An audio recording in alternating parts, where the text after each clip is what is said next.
Hipnóticos y sedantes. Fundamental para conocer el mecanismo de acción y la terapéutica correcta de los hipnóticos, comenzar por el reloj biológico. El reloj biológico es fundamental, está sincronizado por lo que es los efectos de luz y oscuridad. Estos son captados a través de la retina y a través del tracto retinohipotalámico, llega al núcleo supraquiasmático, que es donde podemos encontrar lo que es conocido como el reloj biológico. La sinapsis a través de la información enviada desde el núcleo supraquiasmático hacia el ganglio cervical superior es menester para que en la glándula pineal, que es donde tenemos la principal hormona encargada de lo que tiene que ser el sueño, que es la melatonina, sea liberado. La melatonina a través de sus diversos receptores M1, M2 y M3 va a regular lo que es el ciclo sueño-vigilia. Por lo tanto, podemos decir que la melatonina es el principal neurotransmisor de este proceso y es la que predomina o es la que termina ejecutando las funciones del ciclo biológico. Es importante destacar los receptores, valdría la pena de manera resumida hablar de los receptores M1 y M2. Los receptores M1 principalmente son a través de los cuales la melatonina induce el sueño y los receptores tipo M2 sería donde sincronizaría lo que es el núcleo supraquiasmático del reloj biológico, es decir, a través de los fármacos o la melatonina, cuando se une a los M1, inducirá sueño y los receptores M2 sincronizan el reloj biológico. Debemos conocer lo que es la fisiología del sueño y las fases. El sueño podemos dividirlo en un sueño REM y un sueño no REM.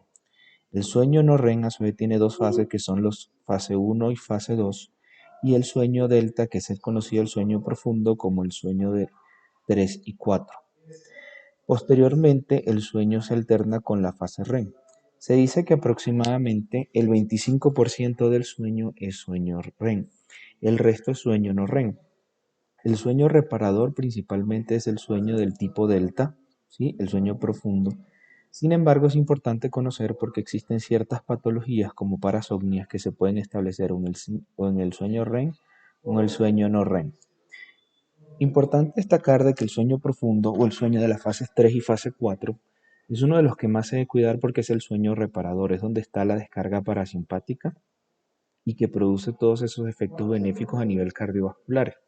El sueño REM, por el contrario, es un sueño de hiperactividad donde se pierde esa descarga parasimpática. Por el contrario, si en el sueño profundo tenemos lo que es la predominal vago, hay una disminución de la temperatura, de la frecuencia cardíaca, hay disminución de la presión arterial. En el sueño REM empiezan a acelerarse todos estos procesos. ¿Por qué? Porque es el sueño que está preparado para lo que es iniciar el día y es la parte del sueño final. Es importante conocer estas fases porque ciertas intervenciones farmacológicas pueden alterar esto, al igual que ciertas patologías lo hacen. Por ejemplo, el sueño REM tiene ciertas alteraciones y el sueño no REM también. Si administramos fármacos como antidepresivos, podemos tener alteraciones sobre el sueño REM. Si por el contrario usamos benzodiazepinas, tenemos alteraciones sobre el sueño delta, sobre el sueño no REM, sobre el sueño profundo específicamente. Y eso es importante porque muchas veces administramos fármacos y lo que hacemos es deteriorar la calidad del sueño. Podemos aumentar lo que es la duración o el inicio temprano del sueño, pero deterioramos la calidad. Y algunas veces estos efectos pueden ser benéficos o se usan con fines terapéuticos. Por ejemplo, las parasomnias que predominan en el sueño 13, pues se tratan con benzodiazepina para disminuir esta fase. O las parasomnias que tienen alteración del sueño REM, pues se tratan con antidepresivos para cambiar esta fase. Importante conocer dentro de las patologías que en la fase 2 del sueño podemos tener patologías como por ejemplo el bruxismo. En la fase 3 del sueño tenemos algo interesante que son lo que es el sonambulismo y los terrores nocturnos. Y en la fase del sueño REM tenemos lo que son las pesadillas. Aquí tenemos las fases y podemos ver con cada una de lo que es las ondas en la polisomnografía, podemos establecer cada una de ellas. Sin embargo, para fines prácticos de esta clase lo que miraremos es cómo el sueño REM, a medida que pasa el tiempo, ¿sí? Pues este sueño tiene una fase aumentada, ¿sí? Hasta los 3 años y luego empieza a disminuir, pero no solamente disminuye el sueño REM, también disminuye el sueño no REM. Y es por esto que uno de los puntos importantes o de las mayores causas es el insomnio para los pacientes adultos mayores. Y pues no es un insomnio, no es algo patológico, forma parte del proceso y de la fisiología y por eso encontraremos ellos estos cambios. Y es que los pacientes a partir de los 50, 60 años tenemos una disminución total de lo que es el periodo del sueño, tanto REM como no REM. La epidemiología, el insomnio es una de las patologías más frecuentes que tenemos. Se dice que hasta un tercio de la población mundial tienen esta patología, o por lo menos un 30%. Incrementa el riesgo de caída y accidentes de tránsito. Es un factor, de hecho, diversos estudios muestran que afecta hasta lo que es la mortalidad. Aumenta la mortalidad, pues obviamente si aumenta es un factor de riesgo para obesidad, hipertensión, diabetes mellitus, depresión, enfermedad coronaria, pues aquí lo tenemos. Las personas con insomnio gastan $2.000 más al año que las que no tienen insomnio y es un problema de salud pública. Actualmente, sobre todo, viene dado por los equipos electrónicos que tienen una longitud de onda que se llama onda azul, el cual interfiere en el reloj biológico. Dentro de los trastornos del sueño y vigilia podemos tener el trastorno de insomnio primario, que es el que trataremos aquí principalmente. Trastorno del sueño relacionado con la respiración, donde tenemos la apnea del sueño y la nombramos porque es la principal causa de insomnio y tiene que ver porque deteriora lo que es también la calidad del sueño. Entonces se debe condicionar, se debe tomar en cuenta. Hay trastorno del ritmo circadiano sueño vigilia, por ejemplo los jet lag, los pacientes cuando viajan de una región a otra. Y algo muy importante que, por ejemplo, puede estar con trastorno de la conducta en sueños REM. Vale la pena destacar porque nos podemos encontrar, ocurre sobre todo en pacientes ancianos, ocurren en las fases de sueño REM donde el paciente puede tener pesadilla que por lo general obviamente recuerda. Y es importante destacar que aquí lo que se ha perdido es la inhibición colinérgica y por lo tanto el paciente empieza a tener movimientos en sus sueños y se caracteriza por la siguiente característica. Son pacientes ancianos que por lo general tienen un sueño violento y suelen moverse de tipo agresivo mientras duermen, pudiendo llegar a tener caídas o golpear al compañero con el que está durmiendo. Entonces, es fundamental conocer este punto y esto es fisiológico, ocurre en esa época, sobre todo en los 65 años.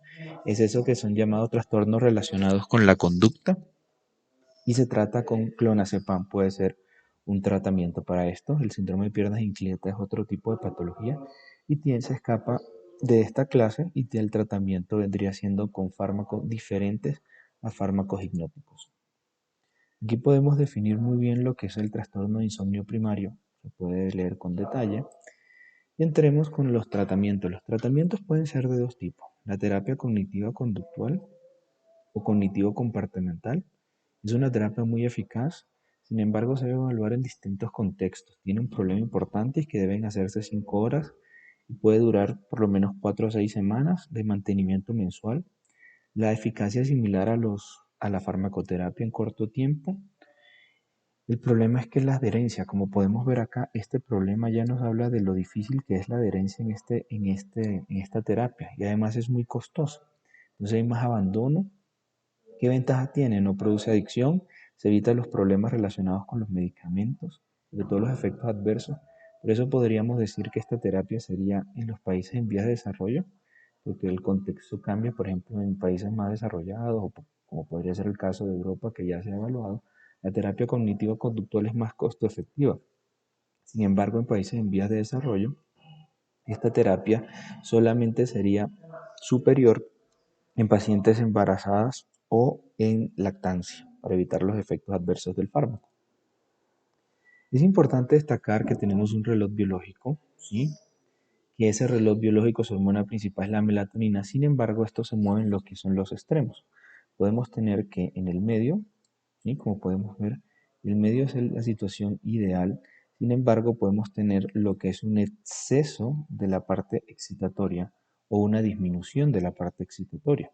Entonces, dependiendo del extremo que se mueva, pues podemos tener esos sitios de afectación. Por ejemplo, por lo general se mueven en este rango de unas desviaciones estándar, donde tenemos que el paciente puede estar o hipervigilante o insómnico, dependiendo del día. Si hay un exceso de excitación de una desviación estándar, por así decirlo, para poder entenderlo, y está de día, podríamos hablar de un paciente que está hipervigilante. Por lo general se asocia con ansiedad, pero si esto ocurre en la noche tendríamos insomnio.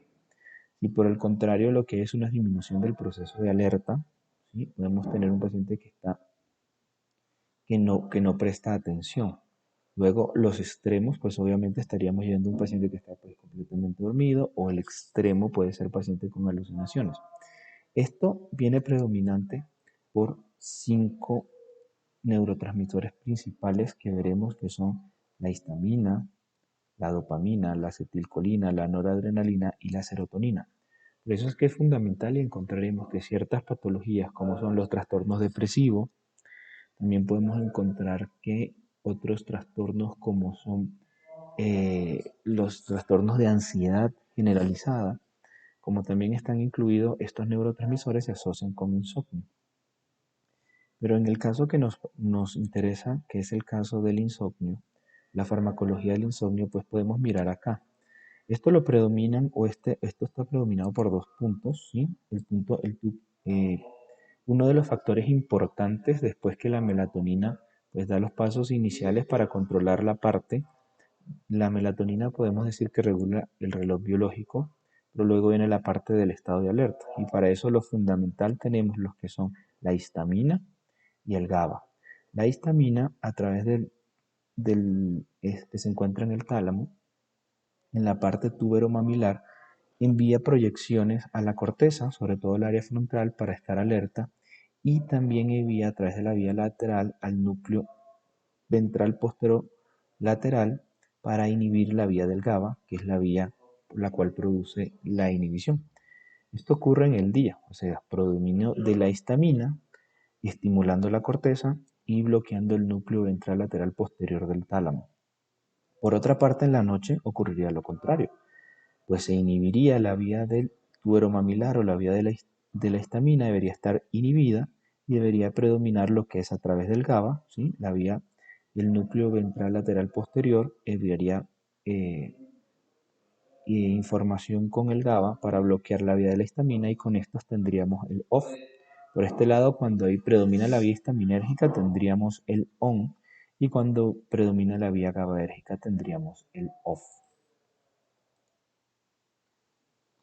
Entonces, en un paciente que tiene insomnio, pues hay ciertos fármacos donde tenemos, como podemos ver en la imagen acá, un cerebro que tendría la imagen roja. Lo que tenemos es un exceso de histamina, pues deberíamos buscar fármacos que todo lo contrario nos lleven esto a una deficiencia de excitación o de estado de alerta.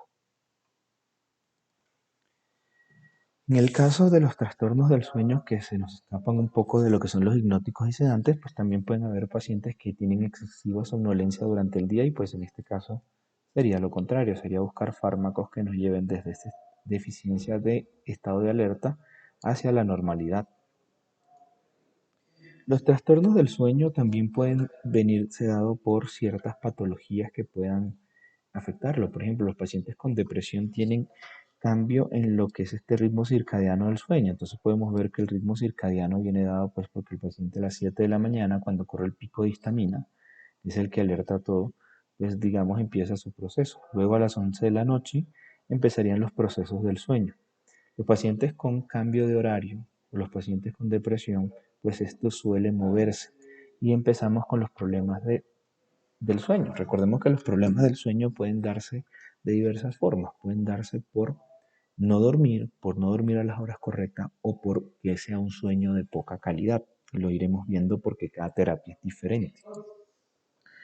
Recordar los receptores de histamina, dado que la histamina o el pico de histamina que ocurre a las 7 de la mañana, pues obviamente sería uno de los que estaría en este punto. La histamina es muy interesante porque no solamente tiene el proceso de regular directamente a través de sus receptores, como podemos ver, la histamina es liberada a través de los receptores H1, también tiene receptores H2, aunque estos receptores H2 se escaparían de este objetivo o por ahora la evidencia sugiere que ellos predominan a nivel de las patologías digestivas o con lo que no sería la parte digestiva, en la parte del sueño no estaría tanto.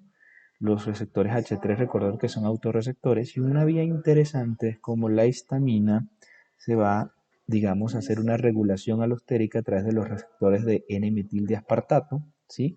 Específicamente en el sitio de la poliamina, y cuando el glutamato se une al receptor de N-metildiaspartato, pues hace cambios. Estas vías están en estudio, no se sabe muy bien si produce un aumento o una disminución de lo que es la actividad del glutamato. Lo que sí es cierto, se conoce muy bien, es que es un regulador alostérico. Recordemos un poco de lo que son las vías, pues la histamina a través de su receptor H1, pues estimula lo que es la vía de esta unida proteína G, GQ, por lo tanto utiliza el IP3-diacilglicerol y al final estimula lo que es el CFOS para estar despierto. Es por esta razón que ciertos fármacos antihistamínicos de primera generación que son capaces de atravesar la barrera hematoencefálica, pues harían lo que vemos acá. Haría un antagonismo, bloquearía y por lo tanto el paciente pasaría de estar despierto a tener algo de sueño. Algunos fármacos que tengan menos efectos adversos y que tengan la capacidad de pasar la barrera hematoencefálica, que sean del tipo antihistamínico, podrían usarse como farmacoterapia del insomnio, aunque también podrían usarse efectos colaterales de pacientes que tengan reacciones alérgicas y que lo que sea la parte del sueño, pues en algunos pacientes, como podría ser el conductor de buses, podría ser, o de maquinaria pesada, pues podría ser una reacción adversa peligrosa. Sin embargo, para lo que podría ser lactantes menores o lactantes mayores, podría ser una opción terapéutica muy buena. Podría ser, si el paciente tiene una reacción dermatológica muy pruriginosa, pues causarle sueño podría ser una ventaja. También tenemos un punto importante y que debemos recordar y no olvidar es que los receptores H3 pues obviamente son autorreceptores y que los antagonistas de los receptores H3 lo que harían es aumentar la cantidad de histamina. Entonces los agonistas H3 terminarían disminuyendo la liberación, mientras que los antagonistas H3 al inhibir el autorregulador estimularía la liberación de la histamina. La vía histaminérgica es fundamental conocerla, pues porque ella está en todo el proceso. Sin embargo, como habíamos visto, la tuberomamilar es donde se libera únicamente y pues la extensión hasta la corteza prefrontal, que es la que domina la parte de la vigilia. Ciertos fármacos antihistamínicos pueden utilizarse. La difenhidramina fue un fármaco muy utilizado. Actualmente realmente es de poco uso. Podríamos destacar que solamente existe un fármaco recomendado ante la evidencia en la actualidad, que es este que tenemos acá. Este fármaco que tenemos acá, que es la doxepina, pues podría ser el fármaco y miraremos cuál es su lugar importante para utilizarlo. Estos son los fármacos que tendríamos en la actualidad como terapia. La terapia farmacológica de las benzodiazepinas. Actualmente se hablan de las benzodiazepinas que podían estar de vida larga, de vida media, de vida corta.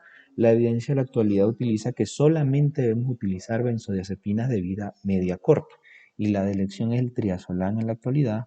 Por lo tanto, la recomendación es que aquellos pacientes que vienen utilizando benzodiazepinas diferente a triazolán o aquellas que tengan una vida media larga, debe buscarse la opción de suspenderla.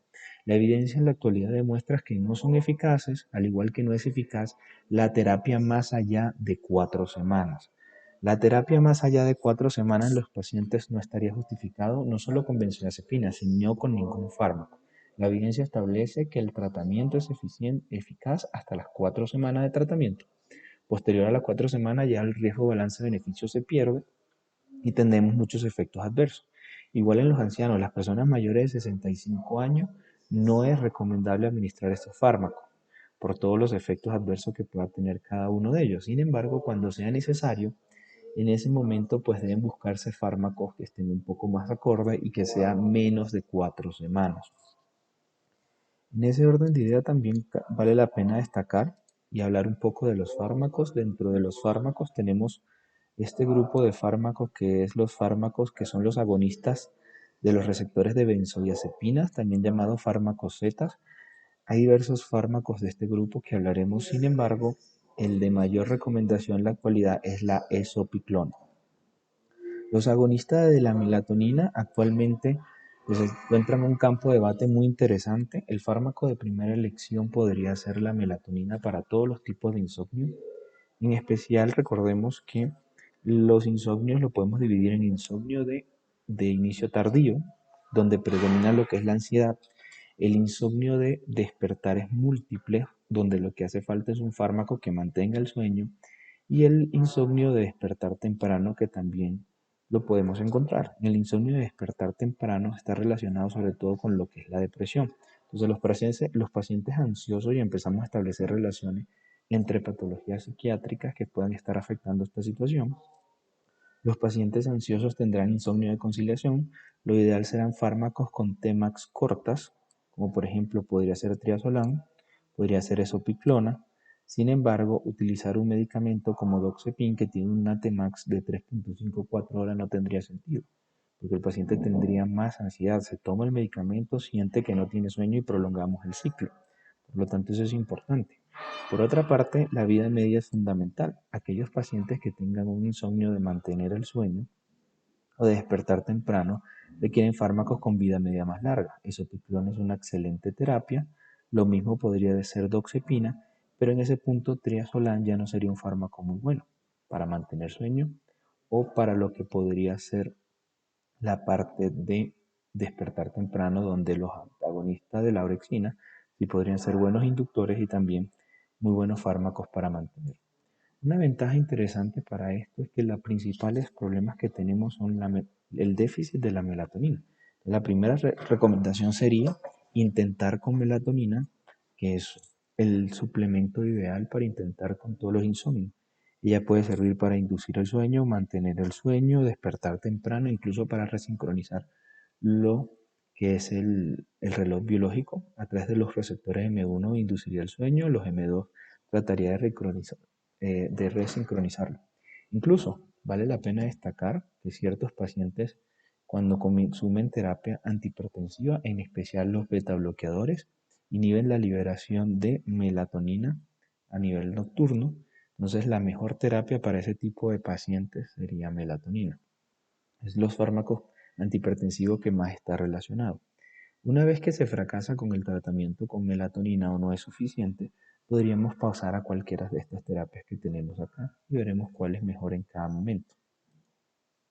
La doxepina, que es un fármaco, como habíamos visto anteriormente, la doxepina es un fármaco antagonista de los receptores H1, es el único que se utilizaría en la actualidad con indicación de hipnosis. Sin embargo, este fármaco tiene una situación interesante. A pequeñas dosis, como podemos ver, a dosis grande, entre 100 y 300 miligramos, la doxepina también puede tener efecto antidepresivo. El efecto hipnótico sería entre 1 y 6 miligramos. Tiene efecto anti-HA, su Tmax es de 3.5 horas, por lo tanto no sería un fármaco para el paciente ansioso, sería un fármaco para mantener sueño o despertar temprano y además es ideal para pacientes con depresión, con una ventaja muy grande como podemos ver acá, y es que al no tener contacto con el receptor GABA-A, el cual está asociado a los efectos adversos de las benzodiazepinas, pues disminuye lo que es la tolerancia, la adicción o el abuso de retirada. A pesar de que este fármaco tiene una vida media, como podemos ver acá, muy larga, podemos ver acá que este fármaco tiene una vida media de 15.3 minutos, no tiene el efecto del día siguiente, o sea, la sedación, la resaca, el efecto de estar dormido, de sentir que no se durmió bien durante toda la noche y la dificultad para concentrarse. Y esto se debe a que como es un antagonista competitivo y el pico de H1 ocurre en la mañana, pues el pico se encarga de poder competir con lo residual del fármaco y evitar los efectos adversos. Entonces es un fármaco muy bueno para mantener el sueño, para lo que es los pacientes con depresión, no sería de indicación en los pacientes con ansiedad por lo prolongado de la Tmax. Sin embargo, su eficacia solamente quedaría en este punto en unas condiciones específicas. En la actualidad, la mayor evidencia para los fármacos hipnóticos vendrían siendo los que son los benzodiazepina de acción corta, como tenemos aquí el triazolam, y los fármacos Z o los fármacos agonistas de las benzodiazepinas, donde el fármaco de mayor resultado en la actualidad sería esopiclona. El resto de los medicamentos son muy debatibles y los veremos cada uno a continuación. Lo ideal, y es lo fundamental de mirar aquí, los fármacos con vida media larga no se utilizan. ¿Por qué? Porque miremos este gráfico. Lo ideal sería que esta franja gris es el pedazo de la noche y que el medicamento solamente actúa en la noche. Lo otro que tenemos es esta franja rosada, que es el día, y que el fármaco esté fuera de esto.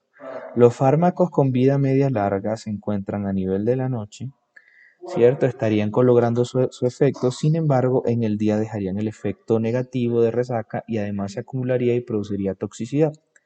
Los fármacos con vida media corta tendrían un problema, que inducen muy bien el sueño, sin embargo, no son capaces de mantenerlo ni de evitar los despertares temprano. Lo que sí es cierto es que durante el día no tendríamos los efectos adversos. Y si fármacos con vida media intermedia, pues tendrían los efectos benéficos de tener el efecto durante la noche. Sin embargo, se van quedando efectos residuales y van quedando efectos residuales y irían quedando efectos residuales. Lo ideal sería en este tipo de fármacos que tienen una liberación inmediata. En esa liberación inmediata, pues obviamente disminuyen el de ansiedad, tienen una vida media adaptada, por así decirlo, que solamente esté durante las noches y que durante el día sea cada vez menor o no exista. Este sería lo ideal para mantener el sueño. Recordemos que la terapia debe ser o de inicio o de dificultad de conciliación, donde son los fármacos con Tmax corta. Podrían ser también los fármacos que tengan que tener una vida media importante para que no se despierte el paciente durante la noche o no se despierte temprano. Estos son otro tipo de fármacos. Pero lo que no quisiéramos es que fueran más allá de la noche porque entonces tendríamos los efectos durante el día. Diversos fármacos han sido estudiados, se puede hablar muy bien de la esopiclona que tiene esta función y es una de las cosas por lo que lleva a esopiclona en la actualidad a tener esta eficacia, o también lo que puede ser el triazolán como las benzodiazepinas. Detalle importante de estos fármacos que vale tener en cuenta es que al compararlo, pues las benzodiazepinas por su capacidad de unirse a los receptores GABA se asocian con efectos adversos importantes de retirada o de adicción y los fármacos Z se dice teóricamente, aunque la evidencia pues no muestra tanta superioridad, que se evita estos efectos deleterios. Dentro de las benzodiazepinas, solamente en la actualidad se recomienda triazolán o cualquier benzodiazepina con vida media corta y lo importante es recordar que no debe ir más allá de 4 semanas. ¿Qué tenemos? Las benzodiazepinas con vida media larga ya no se deben usar por lo siguiente. El paciente tiene insomnio, recibe la terapia, tiene el efecto hipnótico, posteriormente produce tolerancia y tenemos un problema que es el efecto de cuando retiramos el fármaco. Si queremos retirarlo cuando se ve que es a las 4 semanas, tendremos el efecto de retirada y de rebote que mantendría al paciente insómnico realmente y puede pasar dos cosas. Que si era un evento puntual, el paciente recupera, ¿sí? Y vuelve a la normalidad. Sin embargo, si la enfermedad no ha sido tratada, y por eso es que es fundamental tratar la patología de base, el paciente regresa al insomnio. Entonces no es ideal. Lo ideal es tratar con fármacos Z o fármacos, los fármacos Z, como dijimos, esopiclona, solpidem. Es importante, ¿por qué? Pues porque ellos tratan el insomnio, mantienen el efecto y luego el paciente recupera del insomnio o sigue con su patología si no se trata la patología de base que está causando el insomnio, como por ejemplo si el paciente, las principales causas son, a ver, a nivel de alimentos, cafeína es la principal causa de insomnio. Si el paciente no se regula lo que es el consumo de cafeína, seguirá con el problema aunque lo tratemos. Si el paciente por una parte importante, tiene apnea del sueño. Si no tratamos la apnea del sueño, el insomnio seguirá. Sin embargo, al usar lo que son los fármacos Z o las benzodiazepinas de vida media corta, nos evitamos los efectos de retirada o de rebote. O los fármacos que podemos utilizar en la actualidad, benzodiazepinas de acción corta, no más allá de 4 semanas. Y las recomendaciones son fármacos Z, cuando se van a usar solpiden es muy bueno, esopiclona sería la mejor opción en la actualidad. Es importante destacar que solpiden y isopiclona son fármacos que están asociados dentro de sus efectos adversos a dos cosas importantes. Estos fármacos se ha descubierto que tiene asociación con lo que son el sonambulismo. Incluso hay revisiones de casos donde muestran que los pacientes que consumen estos medicamentos pues se despiertan durante la noche. Dentro de las tendencias que tienen a las tendencias de conducir y es sumamente peligroso. Y el otro punto importante donde se ha revisado estos fármacos y es fundamental destacar, actualmente hay una asociación con pancreatitis. Estos fármacos, sobre todo Solpiden y Sopiclona, no es el caso de Esopiclona, que por suerte es el fármaco de mayor evidencia en la actualidad. Estos fármacos, Solpiden y Sopiclona, se han asociado con pancreatitis, sobre todo en los primeros días de tratamiento, hasta de los 31 días. Cuando va más allá la terapia y a dosis altas también. No se ha podido establecer directamente la causalidad, está en debate, pero los estudios experimentales y epidemiológicos muestran que sí puede haber esta asociación. Por lo tanto, los pacientes que se les formula este medicamento, dentro de la gestión del riesgo del medicamento estaría vigilar toda la parte de lo que tenga que hacer con el páncreas, decirle a los pacientes, hablarle de la semiología del dolor, indicarle los signos de alarma y pues cuando venga un paciente con, valdría la pena revisar con pancreatitis, revisar si ha habido asociación con estos fármacos. Las benzodiazepinas tienen muchos efectos adversos negativos, dentro de eso se ha asociado con Alzheimer, la benzodiazepina se ha asociado o con otros tipos de demencia también, se ha asociado con osteoporosis, también se ha asociado con lo que es caída, fractura de cadera. Entonces, los efectos adversos, además, sobre todo la combinación muy peligrosa que existe entre lo que es benzodiazepina, consumo de alcohol, consumo de opioides o los pacientes que son retenedores de CO2 porque hacen depresión respiratoria. Entonces debe manejarse con mucho cuidado estos medicamentos, además de que son muy utilizados como tóxicos o efectos o drogas de abuso. Esos son los principales problemas que tenemos con las benzodiazepinas y en la comparación de estos dos grupos de fármacos se dice que se prefieren, si vamos a usar benzodiazepinas solamente de acción corta, y entre estos dos fármacos pues se habla que se pueden usar cualquiera de los dos siempre y cuando sean menos de 4 semanas de tratamiento. Se debe vigilar cada uno, hacer la relación riesgo-beneficio de ellos. Sin embargo, teóricamente los fármacos Z, que son estos que tenemos acá, en especial la esopiclona, que es el de mayor evidencia, se prefiere porque se dice que al no tener unión a los receptores GABA A, pues tiene menos efecto de retirada, menos efecto de adición, menos efecto cognitivos, entonces serían de primera elección esopiclona, sin embargo vale la pena destacar que triazolam podría ser una buena opción. Aquí tenemos los efectos negativos, dependencia, reacción de tipo E, recordemos eso, que es la reacción de retirada. Los síntomas del día siguiente, el paciente suele causar fatiga, disfunción psicomotora y neuropsicológica. Y la RAM, osteoporosis, demencia y la fractura de cadera, no olvidarlo, entre las benzodiazepinas. Dentro de los fármacos Z, que habíamos dicho son todos estos que estamos acá, se usa mucho Solpiden, Saleplon. Sin embargo, recordemos que el de mayor elección o el de mejor resultados en la actualidad es Esopiclona. Eso no quiere decir que si se administra Solpiden o Saleplon no sean opciones, son opciones. Sin embargo, pues en la actualidad se dice que este puede ser la mejor opción terapéutica. En caso de no tener Esopiclona, se puede pasar a Solpiden sin ningún problema.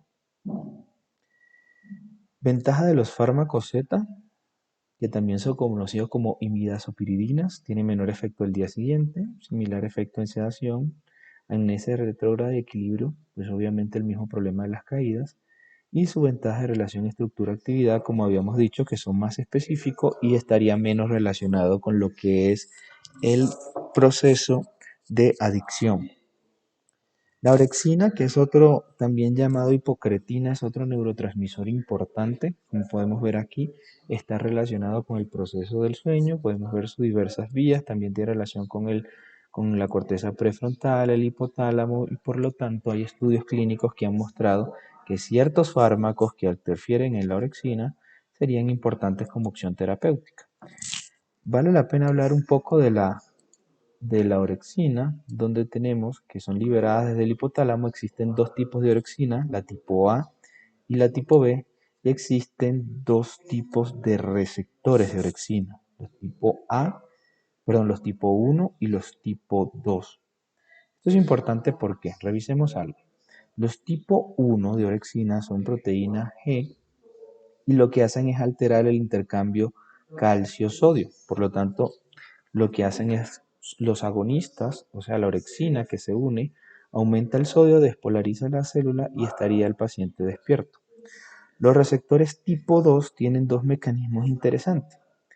Los receptores tipo 2 lo que van a hacer es estimular el N-metil de aspartato, y como sabemos estos son receptores que, pues obviamente el N-metil de aspartato al estar relacionado con glutamato lo que hace es estar activo el paciente, y además también inhiben los receptores de potasio de rectificación interna y por lo tanto mantienen más la despolarización. Por eso es que al final el resultado de la orexina es mantener al paciente más despierto, por lo tanto se puede asociar un exceso de orexina a lo que tendríamos un paciente insómnico. Ahora, ¿cuál es la diferencia y lo que vale la pena destacar? Los dos tipos de orexina. La orexina tipo A solamente tiene la capacidad de unirse, tiene la capacidad de unirse a los dos tipos de receptores. Podríamos decir que es no selectivo, se une tanto a los receptores tipo 1 como a los receptores tipo 2. Por otra parte, los receptores de orexina, la orexina B tiene la capacidad solamente de unirse a los receptores de orexina tipo 2. Podríamos decir que ella es más selectiva. En la actualidad, pues podemos hablar que hay los SORA1, que son los que vienen a ser análogos y solamente se pueden unir a los receptores de tipo 1. Tenemos análogos que son SORA2, que solamente se pueden unir a los receptores tipo 2. ¿Ok? Esto vendría a ser análogo a lo que es la orexina tipo 2. Y tenemos fármacos llamados DORA, donde tenemos el Suvorexan, que es el fármaco que tenemos aprobado para lo que es el insomnio. Los fármacos DORA tienen la capacidad de unirse a los receptores tipo 1 y tipo 2, por lo tanto vendrían haciendo analogía a lo que son la orexina tipo A.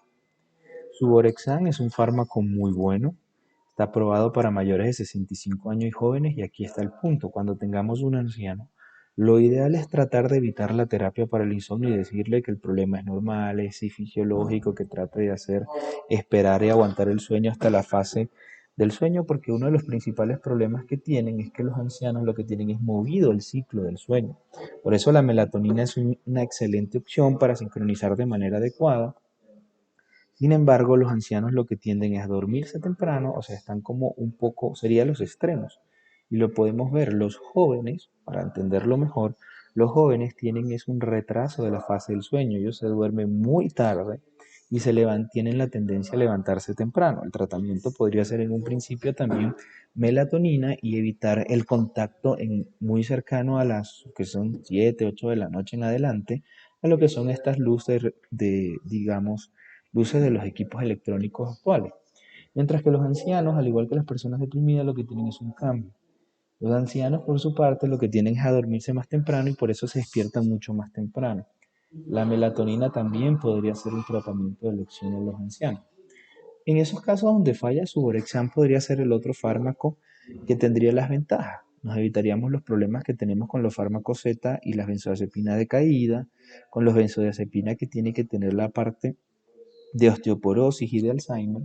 Suvorexan podría ser una excelente opción, no tiene efecto de retirada ni de rebote, la somnolencia es del 7,6%, sin embargo resuelve con el uso continuo y tiene mejor perfil de efectos adversos o fármacos Z que las mejor efecto o mejor relación en los ancianos que los fármacos Z y las benzodiazepinas. Entonces es un fármaco que vale la pena considerar para los pacientes ancianos. Lo que sí vale la pena tomar en cuenta es en qué momento lo podemos usar según la farmacocinética para no cometer errores. Suvorexan es un fármaco que tiene una vida media de eliminación de 12 horas, sin embargo vemos que con el uso continuo no tendríamos el problema de somnolencia, y al ser una Tmax de 2 horas, entonces ahí es donde debemos tener el punto para manejarlo. Debe dar preferiblemente 2 horas antes de que el paciente pues quiera ir a dormir. Es una excelente opción farmacológica en la actualidad. Trazodona es otro fármaco que tiene evidencia en la actualidad. Podemos hablar que los fármacos antidepresivos, sobre todo la trazodona como podemos ver a dosis alta, pues tiene cierto tipo de efectos. Sin embargo, cuando disminuimos las dosis a 25-150 miligramos cambia la afinidad por los receptores, y este fármaco es muy bueno para lo que tiene que ver con la parte de el insomnio. Sin embargo, hay que destacar unos puntos interesantes, y es que este fármaco se ha asociado a lo que es mayor intolerancia a la glucosa, por lo tanto es de alto riesgo, y en especial en pacientes ancianos, pues en pacientes porque produce mayor intolerancia a la glucosa, produce obesidad, y en los pacientes ancianos pues que tienen mayor riesgo cardiovascular. Esto debe vigilarse muy, muy, muy bien. Otro punto importante y vale la pena destacar es que en los pacientes, sobre todo en los pacientes jóvenes, la reacción adversa más importante, a pesar de que pues su uso, digamos, para el corto plazo y la ventaja que podemos tener de este fármaco es que disminuiríamos el efecto cardiovascular en los jóvenes o pues al estar joven no tendría tanto problema cardiovascular. Sin embargo, el uso prolongado de este fármaco pues transforma al joven en un paciente con alto riesgo cardiovascular. Pero lo que cabe la pena destacar es que en los jóvenes, si usamos la terapia por corto tiempo, sobre todo es ideal en pacientes que tienen depresión, ¿ok? Podemos tener un efecto interesante que es el priapismo. Actualmente tiene una prevalencia importante y se ha determinado que la trazodona pues, produce priapismo en los pacientes. Tiene efectos cardiovasculares negativos, como habíamos dicho, tiene agonismo alfa 1, por lo tanto suele aumentar un poco la presión arterial, el priapismo que ya lo revisamos. Y hay un punto interesante y es la quetiapina. La quetiapina tiene un problema interesantísimo y es que es de mucho uso. Sin embargo, en la actualidad se establece que este medicamento, fuera del contexto del tratamiento de la patología de base, no tendría sentido. Es decir, no es un fármaco hipnótico, no se debe usar como fármaco hipnótico. Tenemos el problema de la disregulación de la glucosa, disquinesia tardía y un punto importante y es que es un fármaco muy utilizado y sobre todo en pacientes ancianos y la farmacovigilancia nos muestra que tenemos stroke en pacientes con demencia y este punto es importante y se debe manejar con mucho cuidado. Entonces, los fármacos de elección siempre deberían ser melatonina. Podríamos intentar con un fármaco CETES o piclonas en especial. Podríamos intentar con una benzodiazepina. Si el paciente es anciano, pues sería melatonina, suborexan. Y estos fármacos, trazodona sí tiene evidencia, quetiapina no tiene evidencia más allá que la patología. Recordemos un punto importante y es donde se han presentado los efectos de confusión. Los pacientes que tienen esquizofrenia, los pacientes que son esquizofrénicos, tienen un trastorno del sueño, en especial porque se disminuye lo que es la fase 3 del sueño. Los pacientes que tienen esquizofrenia, quetiapina sí es un buen medicamento para el sueño, pero porque trata la patología, no porque es un hipnótico. ¿Ok? Eso es fundamental y se debe tener en cuenta. No debe olvidarse. La quetiapina, como es importante aclarar que listo, antipsicótico, excelente, antidepresivo, a su dosis muy bien, hipnótico no, solamente en el paciente que tenga, perdón, en aquel paciente que tenga la patología, que al tratar la patología puede desarrollarlo. Entonces, los pacientes esquizofrénicos sería el único lugar donde sería un fármaco hipnótico. No habría cabida para otro lugar. Y es importante porque es uno de los fármacos con mayor uso y la evidencia en la actualidad demuestra que no tiene eficacia. Y eso es fundamental y se debe saber muy bien para evitar los efectos adversos de este fármaco que ya vimos que son varios, que son importantes, la pérdida de eficacia y usar los fármacos de manera racional y para lo que deben usarse realmente. Otro punto importante que debemos tener y es lo que vale la pena revisar. Listo. ¿Realmente vale la pena que yo utilice medicamentos diferentes a lo que es la melatonina, los fármacos Z o lo que tendría que ser las benzodiazepinas? Sí, podría valer la pena. Sin embargo, deben utilizarse en el concepto de cada uno de los fármacos donde sí tiene evidencia. Y eso es lo que queremos destacar en este punto. Por ejemplo, y es importante recordar porque siempre debe tomarse una relación riesgo-beneficio. Y eso es clave. Los medicamentos sedantes, que son antidepresivos, pueden utilizarse para corto tiempo, como hemos dicho, siempre 4 semanas, ¿ok? Sobre ningún fármaco debe tratarse pues más allá de las 4 semanas, como dije, es fundamental porque el problema que tenemos o que es fundamental de destacar y que tenemos que tener es que ahí se cambia lo que es el riesgo relación riesgo-beneficio. Entonces, más allá de las 4 semanas, no está indicada la terapia farmacológica, no tiene sentido, no es buena, no tiene ninguna ventaja. Entonces, cuando nos salimos un poco a otros tipos de fármacos, por ejemplo, los antipsicóticos, como puede ser el caso de la opción que tenemos acá, antipsicótico, que es la quetiapina, el famoso Seroquel, que es uno de los fármacos más utilizados, no tiene sentido.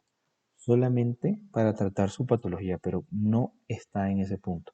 Trazodona sí podría ser una opción, siempre menos de 4 semanas, pero en aquellos pacientes en especial que tengan depresión. Fundamental y para tomar en cuenta y cada vez más por gestión de riesgo del medicamento, la evidencia en la actualidad establece lo siguiente. Ojo que usar quetiapina, que es el fármaco que mayor predisposición tiene, además de que no tiene eficacia, tenemos un problema más grande y es lo que más preocupa, que la quetiapina es un fármaco que se utiliza mucho en pacientes ancianos. ¿Y qué podemos ver acá el resultado? Que cuando comparamos los estudios poblacionales podemos determinar que la quetiapina está asociada con lo que es el efecto de mayor stroke en pacientes ancianos. Y aquí lo podemos ver. Pacientes ancianos que tienen demencia y se le coloca quetiapina para que tenga un mejor sueño, lo que hemos encontrado, como podemos ver en este estudio, quetiapina, pues que más allá, ya al llegar a los 180 días, incluso a partir de los 120 días, está más asociado con stroke. Y eso es importante que lo tengamos en cuenta. Es decir, ojo con esto, paciente con demencia, en especial Alzheimer, demencia senil, no deben recibir quetiapina porque se aumenta el riesgo de desarrollar stroke y en especial a partir de los 120 días en comparación con risperidona o lanzapina. ¿Qué debemos tener en estos pacientes? Pues lo ideal siempre, melatonina como primera opción terapéutica. Si no, en la segunda opción sería suborexan. Entramos en otro punto. Miremos los factores de riesgo, si es un paciente hipertenso, con fibrilación auricular, con hiperlipidemia o que tenga muchos factores de riesgo para stroke. El fármaco al momento de usar después de melatonina, de suborexan, podría ser olanzapina. Olanzapina nos muestra que es el fármaco, por lo menos que menos se asocia con stroke y eso vale la pena considerarlo. Situaciones especiales que son muy importantes. Paciente con severa patología pulmonar, grandes retenedores de CO2 y recordemos que dijimos que el paciente con apnea del sueño es uno de los pacientes que más problemas tiene o que más está asociado con insomnio. Utilizar una benzodiazepina o un fármaco Z podría predisponer a lo que es depresión respiratoria. Entonces, en estos pacientes los fármacos de elección sería doxepina, sería la terapia conductiva conductual y melatonina, serían las opciones. En los pacientes con alcohol, pues tendrían el mismo problema que los anteriores, sería la misma opción terapéutica. Vale la pena destacar otras patologías interesantes como son los trastornos de ansiedad generalizada, también lo que tiene que ser el síndrome de estrés postraumático y los trastornos depresivos mayor. Aquellos pacientes con trastorno de ansiedad generalizada, la mejor terapia sería su fármaco con escitalopram, ¿sí? Cualquier ansiolítico que tenga. Y si se puede, se debe agregar esopiclona. Aporta un beneficio importante y ya miraremos en estos pacientes. Otro punto importante son los pacientes que tienen síndrome de estrés postraumático, especialmente pesadillas. Son pacientes que se miran mucho en pacientes del ejército, que son pacientes que han estado en guerra, han vivido situación postraumática. Ojo, no son los únicos, es un ejemplo. Y tienen diversas pesadillas que no lo dejan dormir, alteran totalmente el sueño. Es uno de los casos más complejos de tratar, sin embargo, se ha mostrado algo interesante, que estos pacientes, la combinación de escitalopram con prazosina, si recordamos prazosina, lo que es un antagonista alfa 1, la farmacovigilancia ha mostrado cómo el uso de este fármaco disminuye y cambia lo que son el curso de esta patología. Entonces vale la pena recordar esto, que es una terapia muy atípica, pero los pacientes, estos en específico, estos pacientes con pesadilla por estrés postraumático, el tratamiento sería escitalopram más prazosina. En caso de no encontrar prazosina o no poderse usar, se podría hacer la combinación escitalopram más esopiclona. Y los pacientes con trastorno depresivo mayor, pues sería una maravillosa usar fluoxetina más esopiclona. ¿Y por qué el comentario? Eso es fundamental por esto que podemos tener acá. Los pacientes con trastorno de insomnio, con ansiedad generalizada o con depresión, hay que revisar. ¿Por qué? Porque estas patologías van de la mano, ya lo dijimos anteriormente. Y lo veremos cuando veamos depresión y cuando veamos trastornos de ansiedad. Al final, todos los pacientes, por lo general, por la alteración de los neurotransmisores que habíamos visto, se van a asociar con insomnio. Entonces vale la pena destacar, el paciente que está deprimido y además tiene insomnio. Y el paciente que tiene ansiedad generalizada, además de ansiedad, también tiene insomnio. ¿Por qué? Porque a su terapia base que vamos a tener, ¿sí? Como habíamos visto aquí, que puede ser o escitalopram o puede ser fluoxetina, se le debe agregar esopiclona. ¿Por qué? Y aquí lo podemos ver. Cuando simplemente se coloca un inhibidor de la recaptación de serotonina, el 33% de ellos alcanza la remisión. Si hacemos la combinación de esopiclona más fluoxetina o más escitalopram, cambiamos de un 33% a un 42%. Y es fundamental para tomar esto en cuenta. Otro punto importante, perdón, es no olvidar estas patologías en específico. En resumen, y tenemos que tener muy en cuenta esto, como todo terapia, estos fármacos, primero debe tratar de evitarse. Segundo punto, si se va a usar un medicamento, que sea melatonina, que recuerden que se encuentra incluso como suplemento. Melatonina sirve muy bien para inducción del sueño, para mantenimiento y para el despertar temprano, además que es una excelente opción terapéutica para los betabloqueadores que producen insomnio. Cuando se ha fracasado, incluso es una opción muy buena para el jet lag o los pacientes que viajan grandes distancias. Si esto fracasa y vamos a usar terapia farmacológica, fundamental y tener muy claro que no debe ir nunca más allá de 4 semanas. Se pierde la evidencia del efecto, empieza a funcionar el efecto placebo y lo que nos quedan son los efectos adversos. Si vamos a ir más allá de 4 semanas, vale la pena destacar ciertos puntos. El primer punto es la edad del paciente, mirar sus factores de riesgo, ¿sí? Mirar la edad puede ser mayor o menor de 65 años, mirar la eficacia de los fármacos. Los fármacos de mayor eficacia en la actualidad son benzodiazepina y fármaco Z, ¿sí? Triazolam o benzodiazepina de vida media corta, esopiclona que es uno de los que más lo tiene dentro de los fármacos Z. Dentro de ese grupo de eficacia podemos hablar de que trazodona tiene algo de eficacia, pero sobre todo, y eso vale la pena tenerlo en cuenta a corto tiempo, y debe tenerse mucho cuidado con sus contraindicaciones. ¿Ok? Eso es fundamental tener en cuenta. Los antihistamínicos es importante considerar que es un fármaco que tampoco tiene buena evidencia, muy poca evidencia, y realmente nos serviría como un buen fármaco para mantener el sueño cuando no tenemos otra opción, para mantener el sueño, evitar el despertar temprano. Recordemos, doxepina puede servir para eso o para pacientes que tengan las condiciones específicas que ya hemos revisado, donde podría estar contraindicado, como podría ser el caso de la patología pulmonar, el alcohol. Vale la pena. Recordar que quetiapina no tiene sentido, solamente quetiapina podría estar asociado en lo que podría ser en los pacientes con esquizofrenia. Fuera de ese contexto no estaría. Recordar que por el contrario lo que sí vimos es que está asociado en pacientes con demencia produce stroke. Entonces es importante tomar esto en cuenta. Referente a la terapia cognitiva conductual, pues obviamente recordar que en embarazo y lactancia son de primera elección. Los pacientes con trastorno de ansiedad generalizada, pues esopiclona. También los depresivos mayor tienen mejor resultado en los que tienen estrés postraumático preasocial y en otras que no tienen que ver con la parte del insomnio, sino con parasomnia. Recordemos que los trastornos del sueño pueden estar relacionados a la duración, a la calidad del sueño, que es lo que hemos visto de este fármaco.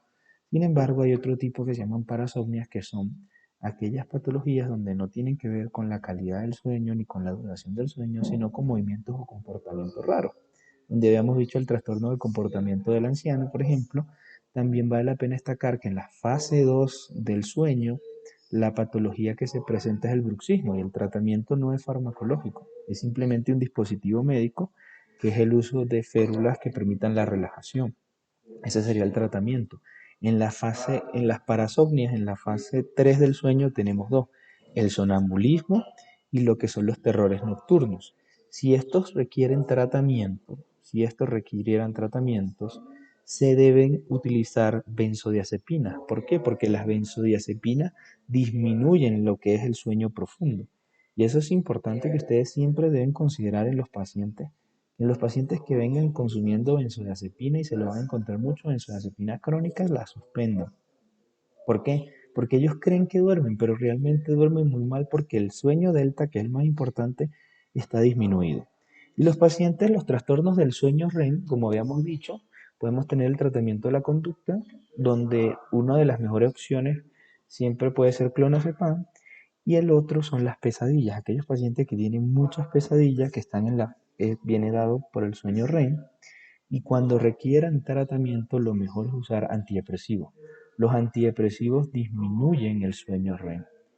Con esto, cabe la pena siempre destacar que la terapia no debe ir ya más de 4 semanas, hacer una adecuada relación riesgo-beneficio y podemos dar finalizada esta clase hasta acá. Muchísimas gracias.